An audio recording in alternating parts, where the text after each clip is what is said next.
आज हम सब लोग बहुत कम हैं। आज सप्ताह का पहला दिन भी है और वर्ष का शुरुआत में तीसरा दिन है। हम लोगों को ज़्यादा से ज़्यादा आने की यहाँ पे आवश्यकता है। कोई बात नहीं, हम जितने लोग हैं उतने ठीक हैं। बाकी जो लोग अपने घर पे हैं वो लोग भी ठीक ही होंगे, जहाँ तक से उम्मीद है। तो हम जो है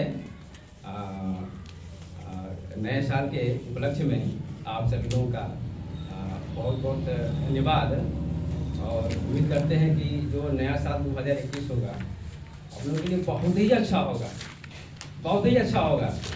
क्योंकि अभी गुजरा हुआ 2020 शुरू में ही कोरोना लेकर के आया था।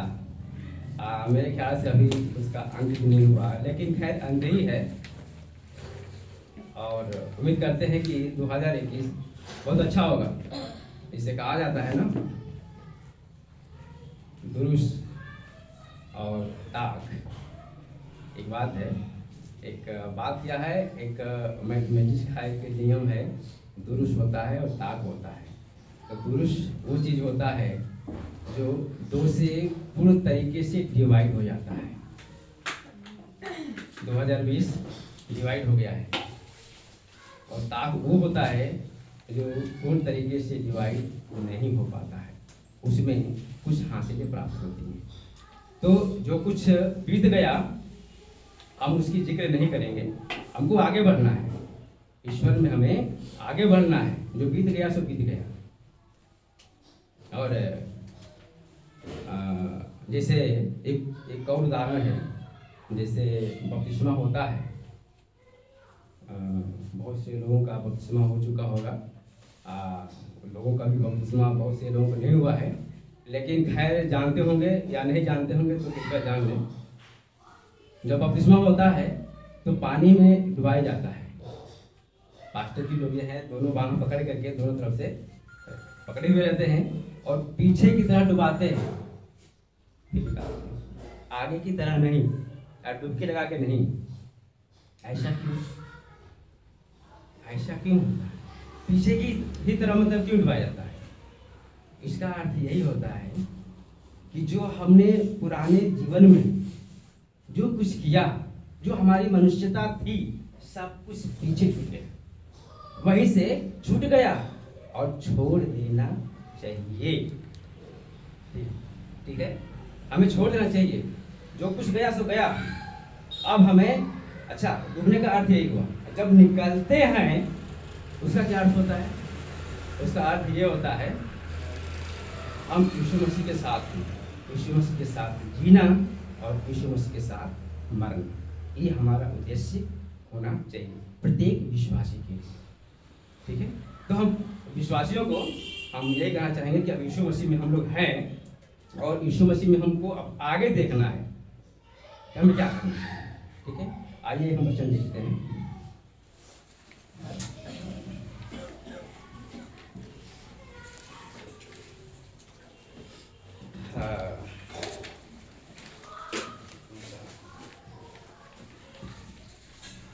यशायाह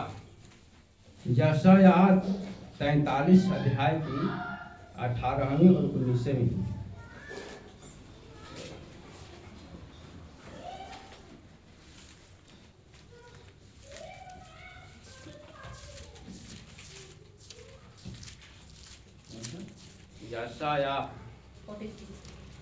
यशायाह भविष्यवक्ता की 43 अध्याय की 18वीं और 19वीं। मिल गया आप लोगों को? इसमें लिखा हुआ है, अब बीती हुई घटनाओं का स्मरण मत करो, न प्राचीन काल की बातों पर मन लगाओ। देखिए, ये परमेश्वर का वचन है। कह रहा है कि बीती हुई घटनाओं का स्मरण मत करो। जो कुछ बीत गया, जो कुछ गुजर गया, जो कुछ खत्म हो गया, उसको आप वहीं पे छोड़ दो। अभी हम लोगों ने देखा है कि जब बपतिस्मा होता है तो बीती हुई चीजों को हम लोग छोड़ देते हैं, खत्म कर देते हैं वहीं से। अब यीशु मसीह में हम आगे बढ़ते हैं। ठीक उसी प्रकार आगे लिखा है देखो मैं एक नई बात करता हूं। परमेश्वर एक नया बात करता है। अब नए साल के लिए हमें नई सोच, नई समझ, नई तौर, नई तरीका हमें अपनाना होगा। वह अभी प्रकट होगी, क्या तुम उससे अनजान रहोगे? अर्थात हमें अनजान नहीं रहना है, हमें उस चीज को समझना है। मैं जंगल में एक मार्ग बनाऊंगा और निर्जल देश में नदियां बहाऊंगा। परमेश्वर कितना अद्भुत तरीके से बात कर रहा है। निर्जल देश में, जहां निर्जल मतलब कि उस देश में कोई जल ही नहीं है, वहां परमेश्वर बनाएगा। तो हमें हमारा अंदर ये उद्देश्य होना चाहिए कि परमेश्वर अब जो हमारे लिए करेगा बहुत ही अच्छा करेगा। ठीक है, आइए फिर हम देखते हैं पहला इतिहास का 16वीं अध्याय।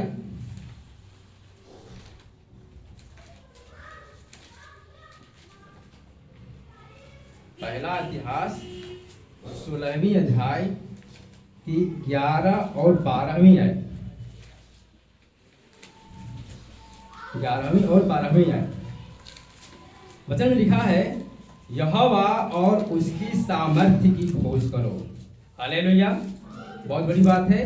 अब हमें नए तरीके से नए साल में अब नया काम करना है। क्या करना है? यहोवा और उसकी सामर्थ्य की खोज करो। हमें परमेश्वर के बारे में जानना है, अधिक से अधिक जानना है और उसके बताए हुए रास्ते पर चलना है, उसके नियम कानून के अनुसार। ठीक है, उसके दर्शन के लिए लगातार खोज करो। आगे लिखा है, उसके लिए उसके किए हुए आश्चर्य कर्म, उसके चमत्कार और न्याय वचन स्मरण करो। परमेश्वर ने क्या से क्या नहीं किया था, क्या हमें याद है? हमें उस चीज को याद करना चाहिए। क्या नहीं परमेश्वर ने किया था। कितनी अद्भुत बात है कि समुद्र को 2 भागों में डिवाइड कर दिया था। है कोई ऐसा ईश्वर? कोई नहीं है। पानी पे चल के दिखाया था। मरे हुए में से 3 दिन के बाद वो जिंदा हो गया था। बहुत बड़ी बात है। तो हमें उस आश्चर्य को समझना चाहिए, देखना चाहिए और उसमें हमें आगे बढ़ना चाहिए। अगर हमने जो कुछ किया है पुराने साल, उसको छोड़ करके, उसको भूल करके अब हमें नए तरीके से अपने आप में प्रोत्साहन करना चाहिए, उन्नति करना चाहिए। ठीक है, आगे फिर देखते हैं पहला पतरस 1 अध्याय की 15वीं आयत।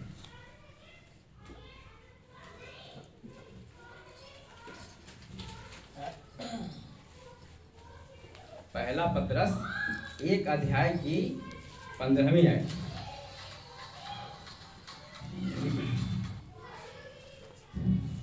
वचन में लिखा है, पर जैसा तुम्हारा बुलाने वाला पवित्र है, वैसे ही तुम भी पवित्र अपने सारे चाल चलन में पवित्र बनो। जैसा तुम्हारा बुलाने वाला पवित्र है। यकीन करिए, यहाँ पर जितने लोग उपस्थित हैं, सबको किसने बुलाया है? पवित्र आत्मा ने ही आप लोगों को बुलाया। यहाँ पे पास्टर जी ने आप लोगों को नहीं बुलाया है। पवित्र आत्मा ने ही आप लोगों की अगुवाई किया है, जो आप लोग यहाँ पर उपस्थित हैं। शायद हो सकता है परमेश्वर ने उन लोगों को नहीं चाहा जो भाई बहन आज नहीं आए हुए हैं, लेकिन हम ये जानते हैं कि आत्मा, पवित्र आत्मा ही हम लोग को यहाँ पर इकट्ठा किया है, लेके आया है। वचन कहता है, वैसे ही तुम भी अपने सारे चाल चलन में पवित्र बनो। परमेश्वर के अनुसार हमें भी अपने सारे चाल चलन, व्यवहार में, प्रेम में, हर तरीके से हमें पवित्र बनने की आवश्यकता है। अगर इस आवश्यकता को हम पूरा करते हैं तो हमें यकीन नहीं बल्कि संपूर्ण तरीके से विश्वास है कि मसीह तो हम लोग नहीं बन सकते हैं, लेकिन उनका अनुकरण करने के अनुसार हम लोग अवश्य है कि हम प्रभु यीशु मसीह के साथ एक दिन आकाश से होते हुए उस स्वर्ग में जरूर होंगे। हालेलुया। हमें विश्वास करने की जरूरत है उस तरीके से। एक और आयत देखते हैं हम लोग, इब्रानियों का 13 अध्याय की 8वीं आयत।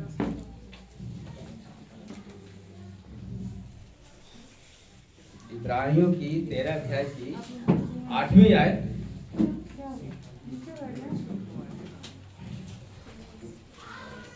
लिखा है वचन में, यीशु मसीह कल और आज और जुगानुजुग एक सा है।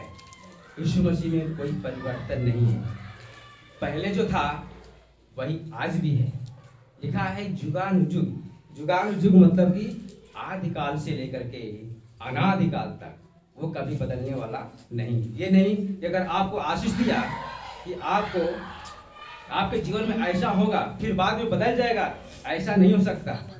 जो आपको आशीष दे दिया, जो आपको उद्धार दे दिया, उद्धार है तो है।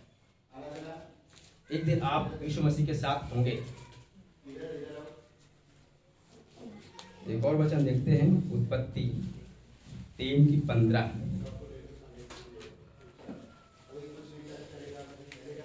उत्पत्ति 3 अध्याय की 15वीं आयत।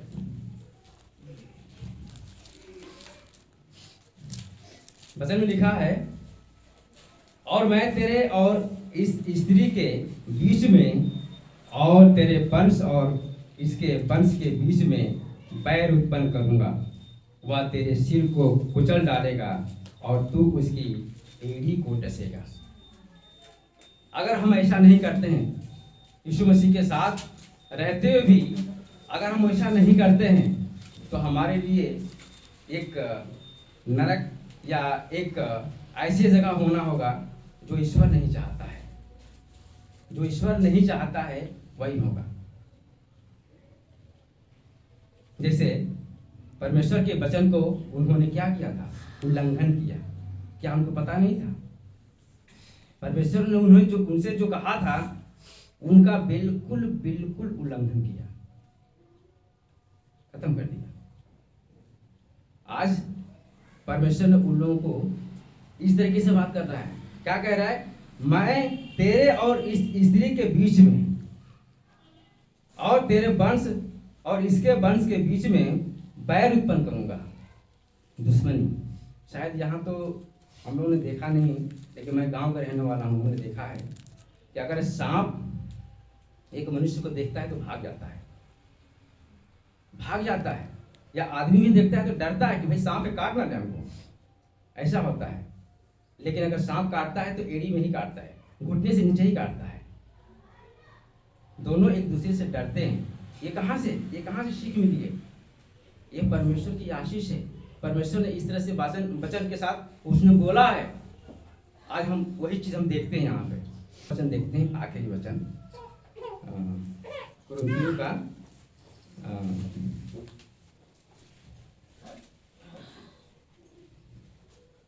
3 अध्याय की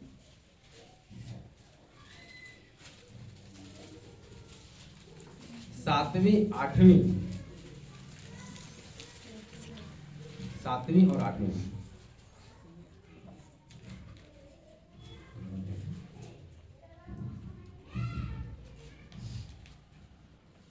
इसलिए न तो लगाने वाला कुछ है और न सींचने वाला, परंतु परमेश्वर ही सब कुछ है जो बढ़ाने वाला है। लगाने वाला और सींचने वाला दोनों एक है।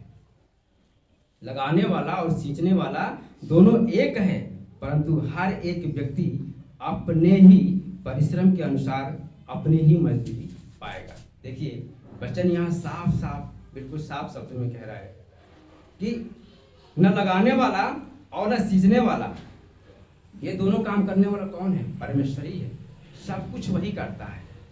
लेकिन आखिरी में ये पॉइंट कह रहा है कि हर एक व्यक्ति अपने ही परिश्रम के अनुसार अपनी मजदूरी पाएगा। गौर करिए, जो बच्चा जो बोर्ड की परीक्षा दे रहा है, चाहे वो हाई स्कूल का हो चाहे इंटर का हो, अगर 100% की तैयारी करता है तो 80% जरूर लेके आता है। आज जो बच्चा ये समझता है कि कुछ नहीं तो हम फर्स्ट डिवीजन तो लेके आए करेंगे वहां, तो फर्स्ट डिवीजन तो नहीं ला पाता है और 3rd क्लास लाता है, लेकिन आखिरी में ऐसा भी हो सकता है कहीं ऐसा ना कि फेल हो जाए। तो हमें 100% की तैयारी करना है, तो हम सभी के सभी अच्छे अंक लेके आएंगे, अच्छे मार्क्स लेके आएंगे और अच्छी जगह पे होंगे।